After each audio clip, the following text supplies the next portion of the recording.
अगला है समीकरण। अब ये वाला बहुत इंपॉर्टेंट है, इसमें सही कई सारे समीकरण होते हैं, ये सारे के सारे नोट्स ही इंपॉर्टेंट है, वो आप देख लेना। समीकरण देखो, आपका है A vector plus b vector का मॉड का स्क्वायर। जब आपने देखा होगा कि किसी का स्क्वायर करते हैं ना वेक्टर में, तो उस पर मॉड लगा देते हैं। तो यहाँ पर ए वेक्टर प्लस बी वेक्टर के मॉड का स्क्वायर प्लस ए वेक्टर माइनस बी वेक्टर के मॉड का स्क्वायर बराबर होता है 2 कोष्टक में ए वेक्टर का स्क्वायर, ए वेक्टर के मॉड का स्क्वायर प्लस बी वेक्टर के मॉड का स्क्वायर। ये कैसे आया वो आपको फुल नोट्स में बता दूंगा, वैसे तो चलो देख ही लेते हैं। अब यहाँ पर देखो ये वेक्टर हैं, इनको डायरेक्ट आप ऐसे लिखो जैसे इसका हमने स्क्वायर करना है, जैसे ए प्लस बी का होल स्क्वायर करते हैं ना, वैसे कर दो। A square plus mod b का square plus 2a dot b हो जाएगा, प्लस यहाँ से देखेंगे तो इसका भी मॉड ए वेक्टर का square plus mod b vector का square minus 2a vector dot B vector, क्योंकि यहाँ पर ए वेक्टर माइनस पूछ रहा था तो उसके हिसाब से ये आ गया। इन दोनों से ये वाला हट गया, तो यहाँ पर देखो ये वही तो दिख रहा है, दो दो बार आ गए हैं इसलिए। ऐसे ही आप सारे के सारे प्रूफ कर सकते हैं। इस वाले में देखो बीच में माइनस लगा दिया है, तो यहाँ पर इस वाले के पूरे बाहर ही माइनस लग जाएगा, तो ये वाला प्लस हो जाएगा, ये दोनों हट जाएंगे, तो 4 ए वेक्टर डॉट बी वेक्टर हो जाएगा। तो ऐसे आप सारे के सारे प्रूफ देख सकते हैं। अब ये सिंपल सी चीज़ है, यहाँ पर देखो अगर आप उससे कह दे कि mod a vector plus b vector, आपका क्या होगा, मॉड ए वेक्टर अलग से मॉड बी वेक्टर, तो ये वाला एक सर्वसंख्या सही होगी, इक्वलिटी। दूसरा है अगर आपको ए वेक्टर माइनस बी वेक्टर है, वो आपका बड़ा होगा अगर उन्हें अलग अलग करके घटा दें, ए वेक्टर माइनस बी वेक्टर का मॉड, तो ये ऐसी वाली इनइक्वलिटी बनेगी। तो ये इस प्रकार की सर्वसंख्या बनेगी। तो ये वाला आपको कोष्टक भी समझ में आ गया होगा, a vector minus b vector. अब एक और यहाँ पर इंपॉर्टेंट चीज़ आती है, उसको भी देख लो। आपको दे दे a vector plus b vector plus c vector का स्क्वायर, 3 वेक्टर्स का स्क्वायर प्लस में करके दे दे, तो वो क्या आएगा, वो आपको याद करना पड़ेगा। ए वेक्टर के मॉड का स्क्वायर, बी वेक्टर के मॉड का स्क्वायर प्लस सी वेक्टर के मॉड का square plus 2 a dot b dot c dot a, क्रम में चल रहा है आपको a dot b plus b dot c plus c vector dot B vector. तो ऐसे आपको ये भी ध्यान रख लेना है, प्रश्नों में इसका बहुत यूज होने वाला है। अब हमारे पास 2 केस आते हैं, उनको देखते हैं। यह आपको थोड़ा साफ नहीं दिख रहा होगा, लेकिन आप समझ जाना, मैं आपको समझा देता हूँ। अगर आपका if a vector plus b vector का मॉड बराबर हो a vector minus b vector के मॉड के, तो आपका ए वेक्टर परपेंडिकुलर होगा बी वेक्टर के, लंबवत होगा बी वेक्टर के। क्यों होगा, यहीं से आएगा। अब आप देखो a vector plus b vector का मॉड बराबर ए वेक्टर माइनस बी वेक्टर का मॉड, तो ये दोनों बराबर ही तो हैं, यहाँ पर बराबर दे रखे हैं, तो ये दोनों कट के कितना आ जाएगा, 0। अब यहाँ पर 0 आया बराबर में, तो a vector dot B vector बराबर 0 हो जाएगा। और वही चीज़ हमने अभी देखी थी डॉट वेक्टर में, डॉट प्रोडक्ट में, ए वेक्टर डॉट बी वेक्टर अगर 0 है तो ए वेक्टर और बी वेक्टर परपेंडिकुलर होंगे, 90 डिग्री पर होंगे, लंबवत होंगे। तो देखो सारे के सारे डॉट आपको कनेक्ट करते जाना है।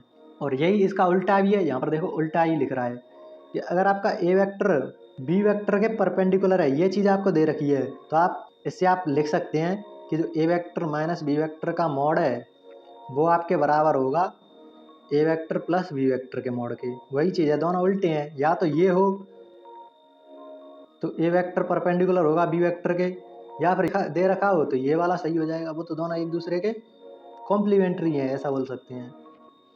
केस 2 क्या हो जाएगा, अगर ए वेक्टर का मॉड आपको बी वेक्टर के मॉड के बराबर दे रखा है, तो a vector plus b vector a minus b vector के परपेंडिकुलर होगा। कैसे होगा वो देख लेते हैं जल्दी से। तो यहाँ पर देखो ए वेक्टर और बी वेक्टर बराबर हैं, तो आपने ये वाला देखा होगा, a vector plus b vector dot a vector minus b vector. कैसे करेंगे, वही है a plus b a minus b वाला फॉर्मूला लगा दो इसमें भी, तो a vector minus b vector का स्क्वायर हो जाएगा। तो वहाँ पर क्या करा है, ए स्क्वायर बी स्क्वायर दोनों बराबर हैं, तो वो तो 0 आ जाएगा। तो ये दोनों लंबवती तो होने चाहिए, जैसे ए वेक्टर परपेंडिकुलर था बी वेक्टर, कब, जब ए वेक्टर डॉट बी वेक्टर था। ऐसे ये दोनों अगर डॉट होकर 0 आ रहा है तो ये दोनों परपेंडिकुलर भी होने चाहिए। तो ये चीज़ यहाँ पर लिखी हुई है। ये सारी चीज़ें आपको ध्यान रखनी होंगी, ये आप रिवाइज करते रहेंगे ना तो आपको याद हो जाएंगी। अगली चीज़ है ए वेक्टर बी वेक्टर के बराबर हो तो क्या होगा, वही चीज़ है यहाँ पर था ना, वही चीज़ आगे दे रखी है। ये अगली चीज़ है, आपको थीटा निकालने में मदद करेगी ये। अब वैसे तो ये आपको डायरेक्ट समझ में नहीं आएगा, इसके लिए मुझे फुल नोट्स कराने होंगे, लेकिन डायरेक्ट समझ लो अगर किसी ने पढ़ रखा है तो उसका रिवाइज हो जाएगा। अगर कॉस थीटा बाई 2 निकालना है तो a vector plus b vector बटे 2p हो जाएगा। 2p, p क्या है यहाँ पर, ए वेक्टर और बी वेक्टर बराबर है ना, वही मान p है। जैसे p बराबर ए वेक्टर हमने 2 ले लिया ए वेक्टर का मॉड, ऐसे बी वेक्टर का मॉड भी 2 है, तो p बराबर 2 हो जाएगा यहाँ पर। तो उसी के हिसाब से ये दे रखा है। साइन थीटा कैसे आ जाएगा, ए वेक्टर माइनस बी वेक्टर बटे 2p tan theta by 2, A vector इसी से भाग दे दो साइन थीटा बाई 2 में, कॉस थीटा बाई 2 का भाग दे दो, तो वही निकल के आ जाएगा ए वेक्टर माइनस बी वेक्टर का मोड बटे ए वेक्टर प्लस बी वेक्टर का मोड। तो ये चीज़ समझ में नहीं आई हो तो मैं आपको आगे करा दूंगा, अगला स्टेप देख लो तब तक। ये बहुत इंपॉर्टेंट है, आपको ये क्वाड्रेटिक इक्वेशन हल करने में मदद करती है। जैसे आपको दे रखा है एक्स स्क्वायर छोटा है लेस देन है ए स्क्वायर से, तो यहाँ पर एक्स क्या होगा माइनस ए से ए तक, बराबर नहीं रखना है, यहाँ पर बराबर नहीं है तो नीचे भी बराबर नहीं रखना है, सिंपल करना है। कैसे, जैसे आपको पेपर में क्वेश्चन करते करते आ जाए कि एक्स स्क्वायर कम है 2 के स्क्वायर से, तो आप क्या करेंगे, एक्स का मान यहीं से कैसे लिखेंगे, एक्स आपका लेस देन होगा 2 से, ग्रेटर देन होगा -2 से, ये आपका एक्स के मान निकल आए डायरेक्टली। ऐसे ही अगर आपसे बोल दे कि एक्स स्क्वायर ए स्क्वायर से बड़ा है तो क्या होगा, x belongs to minus infinity to minus a union a to infinity, मतलब इसमें माइनस ए से लेकर ए तक के सभी टर्म गायब कर दिए हैं। कैसे कर दिए हैं वो देखो, यहाँ पर एक्स स्क्वायर आपको बड़ा दे दिया है 2 स्क्वायर से, 2 स्क्वायर ले लेते हैं, तो यहाँ पर क्या कहा गया है, एक्स का मान कितना आएगा, x belongs to minus infinity से -2 तक, 2 भी शामिल नहीं है इसमें, यूनियन 2 से इन्फिनिटी तक, पॉजिटिव वाली इन्फिनिटी। अब यहाँ से देखो -1 गायब है, 0 गायब है, 1 गायब है, मतलब बीच के टर्म गायब है, तो वही करना है, माइनस इन्फिनिटी से 2 तक ले जाओ और 2 से इन्फिनिटी तक ले जाओ, ये आपका आंसर हो जाएंगे। तो यहाँ पर वही चीज़ लिखी हुई है, माइनस इन्फिनिटी से -a तक और a से इन्फिनिटी तक, यहाँ पर x का मान होगा। तो देखो यहाँ पर मैंने क्या लिखा है, इंपॉर्टेंट स्टेप, ये सर ने नहीं कराया, मतलब ऐसे अलग टॉपिक का नहीं कराया, ये कोई इंपॉर्टेंट स्टेप दे रखा था जो मुझे लगता था कि पेपर में मेरे काम आएगा, तो वो मैंने अपने रिवीजन नोट्स में डाल दिया। तो ऐसे ही आपको करना है, जो आपको स्टेप नहीं आ रहा है, आपको लग रहा है कि बहुत ज़्यादा उपयोग में आने वाला है, बहुत ज़्यादा इंपॉर्टेंट है, तो आप डाल दो रिवीजन नोट्स में, बार बार रिवीजन होगा, अपने आप याद हो जाएगा। अगली चीज़ आती है पैरेललोग्राम लॉ, मतलब 2 तरह के एडिशन वाले लॉ होते हैं, वेक्टर को कैसे जोड़ते हैं 2 तरीके से, ट्राइंगल लॉ, पैरेललोग्राम लॉ। तो इसमें इंपॉर्टेंट क्या है, भुजाओं की दिशा ऐसे ही लेनी है आपको, तभी आप क्वेश्चन मतलब आसानी से कर जाओगे, अगर ऐसे ही दिशा लोगे तो। एक साइकिल में चल रहे हैं, ए से बी की तरफ, बी से सी की तरफ, सी से डी की तरफ, डी से ए की तरफ, ये तो कंप्लीट चक्कर हो गया। अब यहाँ पर आपको जो डायगोनल होते हैं उनकी दिशा कैसे लेनी है, डी से बी की तरफ, मतलब इधर की साइड लेनी है, और इस वाले की इधर से इधर की तरफ, तो आप आसानी से कर पाओगे क्वेश्चन को। कैसे करेंगे क्वेश्चन, यहाँ पर देखो आपको ट्राइंगल दिखने लगा होगा। अब आपको क्या पता था कि जो 2 भुजाएं थी और तीसरी भुजा उसके उल्टे आ जाए, जैसे ये सर्कल में है तो इधर होती, लेकिन ये उल्टा है, इधर की साइड है, तो इसका मान क्या आता था। अब यहाँ से डी का मान देखो, डी का मान कितना आता था, दोनों को जोड़ देते साइड वाली भुजाओं को, तो a vector minus b vector हो जाएगा। अब ऐसे ये वाला ट्रायंगल देखो, ए से बी गया, बी से सी गया, लेकिन यहाँ से जाने पर उल्टा पड़ गया, तो ए सी का मान कितना आएगा, दोनों बगल वाली को जोड़ दो, यहाँ पर ए वेक्टर डॉट बी वेक्टर, दोनों को जोड़ दो, ए वेक्टर प्लस बी वेक्टर, तो ऐसे आपको दोनों डायगोनल भी मिल गए। यही तरीका आपको अपनाना है सब में। अब आपको कुछ रिजल्ट देखने हैं, ये तो हमने देख ही लिया, ए सी वेक्टर बराबर निकालना है, ए सी वेक्टर निकालना है, ए सी वेक्टर किधर है, इधर, उसे ही हम डायगोनल 1 कह रहे हैं, विकर्ण 1 कह रहे हैं, तो वो कैसे निकालेंगे, ए वेक्टर प्लस बी वेक्टर। अब आपको ये याद हो जाना चाहिए कि ये वाला हमने डायगोनल लिया है वो ए वेक्टर प्लस बी वेक्टर लिया है, और ये वाला लिया है वो ए वेक्टर माइनस बी वेक्टर लिया है। अब वो भी ध्यान रखना, ये तभी होंगे जब हमने ये वाला ए वेक्टर लिया था पॉजिटिव और ये वाला बी वेक्टर लिया था, इसकी दिशाएं याद रखना कि इधर से इधर था, इधर से इधर था। वैसे ही भी अगर आपने ट्रायंगल लॉ पढ़ा है तो उसके हिसाब से आप आसानी से इन डायगोनल को तो निकाल ही सकते हैं। अगली चीज़ है, अगर आपको बोल दे कि ए वेक्टर निकालो बी वेक्टर निकालो, अगर आपको डायगोनल दे रखे हैं पहले से ही, अगर ये डायगोनल दे दिए ना, तो फिर आप इन्हें कैसे निकालेंगे ए वेक्टर और बी वेक्टर को, तो उसके लिए आप सिंपल पता है d1 vector plus d2 vector बटे 2 करो, मतलब दोनों को जोड़ो, यहाँ पर दोनों को जोड़ना, तो यहाँ पर बी वेक्टर हट जाएगा, 2a बचेगा, 2a में 2 का भाग दे दो तो ए वेक्टर ही तो बचेगा, तो वही चीज़ लिखी हुई है, दोनों डायगोनल को जोड़कर 2 का भाग दे देंगे तो ये वाला निकल आएगा। अगर d1 में से d2 को घटा देंगे फिर 2 का भाग देंगे तो आपको v2 मिल जाएगा, वही चीज़ यहाँ पर है, d1 में से d2 घटाओ तो a वाला हट जाएगा, 2b होगा, 2b में फिर 2 का भाग देना है तो v वेक्टर ही तो बचेगा, तो वही चीज़ है यहाँ पर। तीसरा result, p a vector plus p b vector plus p c vector plus p d vector बराबर 0 हो जाएगा, अगर चारों को जोड़ दें तो 0 हो जाएगा। अब ये पी ए वेक्टर और पी बी वेक्टर कहाँ पर है, तो यहाँ पर हमने बीच वाला पॉइंट लिया है P, ये आपका P है, तो p a plus p vector p b vector plus p c vector plus p d vector, ये चारों को जोड़ेंगे ना तो वो आपको 0 मिल जाएगा। अब आपको पी ए वेक्टर फाइंड करना है, तो कैसे निकालेंगे आप? पूरा डायगोनल निकाल लो एक बार, उसमें 2 का भाग दे देंगे तो पी ए मिल जाएगा यहाँ तक। तो वही चीज़ यहाँ पर है, ए सी वेक्टर क्या था? ए वेक्टर प्लस बी वेक्टर। अब उसका आधा कर दो तो आपको पी ए वेक्टर मिलेगा? नहीं, पी ए वेक्टर नहीं मिलेगा। पी ए की डायरेक्शन कहाँ पर जा रही है? इधर, लेकिन हमारे डायगोनल की डायरेक्शन इधर थी ए सी, तो हमें उल्टा करना पड़ेगा। पी ए की निकालनी है तो आगे माइनस लगा देंगे। तो यही चीज़ यहाँ पर है, पी ए निकालनी है तो माइनस ए वेक्टर प्लस बी वेक्टर। ऐसे ही आप सारे के सारे निकाल सकते हैं। तो ये आपके 3 रिजल्ट यहाँ पर हो गए।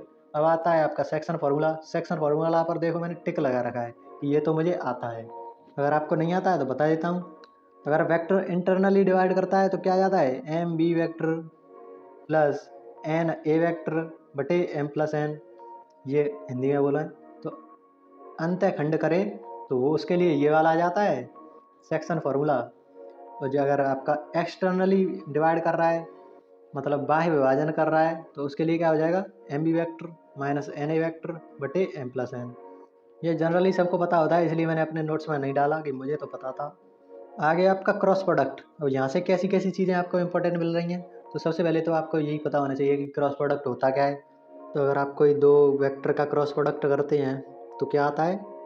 ए वेक्टर का मॉड डॉट बी वेक्टर का mod dot sine theta dot N cap. N cap क्या दर्शाता है? कि जो ए वेक्टर है बी वेक्टर है उसके लंबवत बता में, इसको जो क्रॉस प्रोडक्ट करने पर जो नया वेक्टर आएगा वो इन दोनों वेक्टर के लंबवत होगा, उसकी दिशा बता रहा है एन वेक्टर। ये तो ए वेक्टर हो गया, बी वेक्टर हो गया, एक ही प्लेन में ये दोनों, मतलब एक्स वाई प्लेन मान लो ये। तो ये जेड प्लेन में नया वेक्टर आएगा इनका क्रॉस करने पर, उसकी दिशा बता रहा है एन कैप। तो यहीं से हम एन कैप का मान निकालेंगे। कैसे निकालेंगे? ये वाला देखो, इतना तो क्या आया है? A vector cross B vector का मॉड ही तो है, इसमें कोई दिशा तो नहीं है। तो वही चीज़ है। अब यहाँ से इधर इसको इधर भेजो बटे में, तो एन कैप क्या आ जाएगा? ए क्रॉस बी वेक्टर बटे ए वेक्टर का मॉड क्रॉस बी वेक्टर का मॉड। यहाँ पर इसे बटे में मत समझने ला, इसी का मान है ये, इसलिए ये आ गया आपका एन कैप का मान ए क्रॉस बी वेक्टर बटे ए क्रॉस बी वेक्टर का मॉड। वही चीज़ हमने यहाँ पर लिख भी दी है। और यहाँ पर मैंने क्या लिखा है? A vector and B vector पर लंब इकाई सदिश है, मतलब ए वेक्टर पर भी ये लंब होगा, बी वेक्टर पर भी ये लंब होगा, और इकाई सदिश है, यूनिट वेक्टर है। कैप देखकर आपको समझ रहा होगा यूनिट वेक्टर है। और यहाँ पर देखो मैंने समझा भी रखा है कि अगर ए वेक्टर और बी वेक्टर एक ही प्लेन में, तो ए क्रॉस बी करने पर वो लंबवत आएगा दोनों के। अब यहाँ पर एक छोटी सी चीज़ देखो, वहाँ पर क्या आ रहा था? हम ए वेक्टर डॉट बी वेक्टर कर रहे थे, तो ए वेक्टर और बी वेक्टर दोनों लंबवत आ रहे थे। और यहाँ पर क्रॉस करने पर अगर 0 आ जाए तो वो दोनों पैरेलल होंगे, समांतर होंगे। क्यों होंगे? क्योंकि यहाँ पर देखो, उसमें कॉस थीटा अगर 0 करते थे हम, यहाँ पर 0 कब आता था? कॉस थीटा बराबर 0 करते थे। तो कॉस थीटा 0 कब आता था? 90 डिग्री पर। लेकिन क्रॉस प्रोडक्ट में हमारा क्या आता था? क्रॉस प्रोडक्ट में हमारा साइन थीटा आता था। तो साइन थीटा 0 कब आता है? 0 डिग्री पर। इसलिए 0 डिग्री पर क्या आ जाएगा? पैरेलल हो जाएगा। अब इसी अगर कोई 2 प्रोडक्ट पैरेलल है, समांतर हैं, तो उसको हम क्या लिख सकते हैं? ए वेक्टर बराबर लैम्बडा बी वेक्टर। जैसे आपको एग्जांपल दिखाता हूँ। आपको दिया है ए वेक्टर बराबर 3i cap plus 3j cap plus 2k cap, ऐसे ये मान लो। दूसरा वेक्टर आपको दिया रखा है 6i cap plus 6j cap plus 4k cap. तो यहाँ पर देखो आपको दिख रहा होगा कि इस वाले में 2 का गुणा किया है, तो इसको कैसे लिख सकते हैं? v वेक्टर बराबर 2 ए वेक्टर, ऐसे करो इसको। ए वाले में 2 का गुणा करना, 3 दूनी 6, 3 दूनी 6, 2 दूनी 4, 2 गुना कर दिया तो बी वाला बन गया। तो वही चीज़ दिखा रहा है, अगर दोनों समांतर हैं तो उसमें कोई लैम्बडा आ जाएगा, किसी लैम्बडा का गुणा होगा पूरे के पूरे टर्म में। आपको दिख रहा होगा कि ये छोटी सी चीज़ लिख दी है मैंने, लेकिन ये बहुत ज़्यादा इंपॉर्टेंट है। सुपर नोट में जो भी चीज़ लिखी रहती है ना, रिवीजन नोट्स में, वो हर चीज़ इंपॉर्टेंट होती है। अब यहाँ पर देखो,